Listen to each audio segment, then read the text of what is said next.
Well, you would have thought it was David Beckham, wouldn't you? Maybe you could give him some tips, anyway. And now, we were wondering if you could help us solve a bit of a puzzle about something that Fabio Capello said during his speech, which we just showed there in Ipswich today. Yep, he mentioned a previous visit as a player. Now, we don't know exactly when that was or who he was playing for. I suppose he wasn't against. We presume it was against Ipswich. We don't know exactly who it was for. We imagine it was a European match.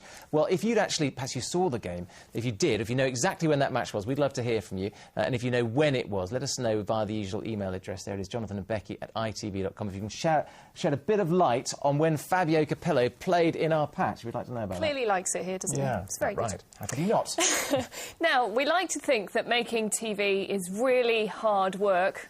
It's exhausting, and also takes years of training. Oh, it really is. Except that 3 young lads from Norfolk have been giving it a go, and quite frankly, they've rather shown us up, haven't they? It's very depressing, isn't it? They won an ITV news competition called Over to You, where pupils from across the region were asked to write in with a story they thought should appear here on Anglia Tonight. Now, the prize was to make that film and see it broadcast on TV. So here then, in association with the Big Lottery Fund and the Children Online Foundation Be Live, is Ryan, Jake and Joshua's extremely special report.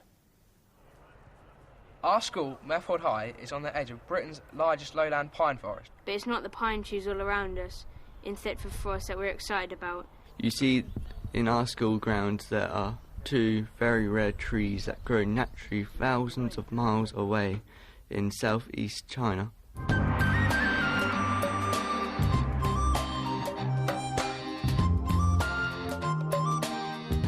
Here are some Chinese children with the exact same trees in their schoolyard. They're special because they are relics from prehistoric times. They were around some 65 to 250 million years ago. This is their proper name. It's too difficult for us to pronounce, but happily they are more usually called dawn redwood or fossil trees. The trees are planted by a Mr. Plant. What a coincidence. a bit like the dinosaurs. The trees are thought to be extinct. And the Queen's got one at Sandringham, but it's not as big as ours. The trees which everyone thought had died out were discovered growing in China in 1944 by this man. Soon seeds were distributed all over the world. One of the original teachers of the school, Donald Plant, was given some, and in 1962 he planted them as saplings in our school grounds. Rod Turner, who was a pupil here, then takes up the story. I mean, it's a lot of years ago now, but I think that they were about 12 inches tall, so not very big at all. What care did they need? Basically just care of watering them in hot weather, and apart from that, just kept the weeds away from them. People here forgot about the special trees, and the area was going to be developed into a sports hall. The school had various plans for this bit of forestry, and I mentioned it to my mother, who used to work in the school years ago, and she said to me there were some very rare trees in here.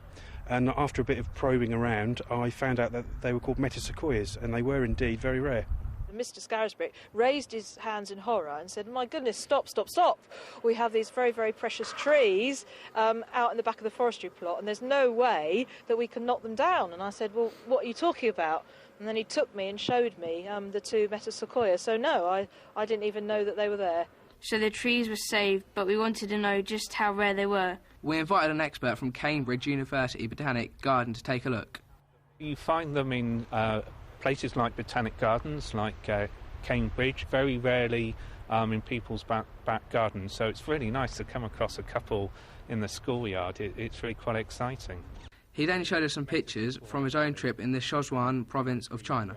This is the original tree which was first found. It's a single tree in a town in very remote Sichuan province. The tallest and the best trees that we saw, I think, were actually in the schoolyard here, and you see the children here. I mean, you can just see how big these trees are. Yeah, they're massive. That's a story about our rare trees. What do you think, guys? Tremendous. Ryan Mabel. Jake Mays. Joshua Mortar. Reporting for Anglia Tonight at Methwold. They've even got the gags. Indeed, I know, they're doing very well. And you don't have to be a young, budding TV type to, of course, get in touch with your stories. We always like to hear them. Well, from one or three special people to one special person. She's training to be a doctor at the Luton and Dunstable Hospital, but Lois Haruna has a bit of a secret. Yes, she's actually a bit of a movie actor too in her spare time. She's now in Freestyle, which is Britain's first basketball film, which hit the big screen today. Now, Kate Proud has been to meet her and pick up a few all-important basketball tips as well. Hi, my name's Lois Haruna. I'm a freestyler in the new film Freestyle, and just here to show you some tricks today.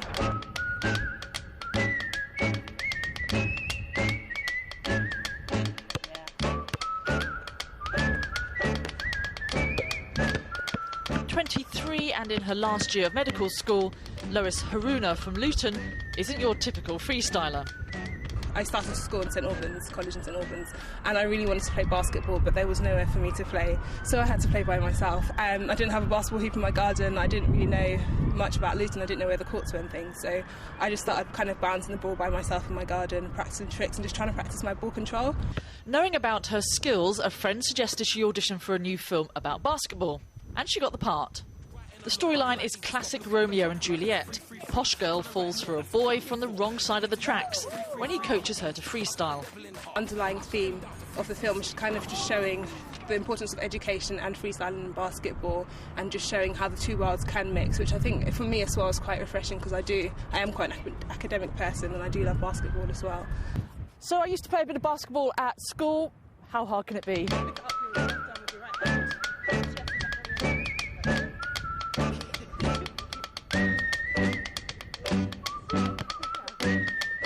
Predictably, I'm rubbish, unlike the film, which has got rave reviews already.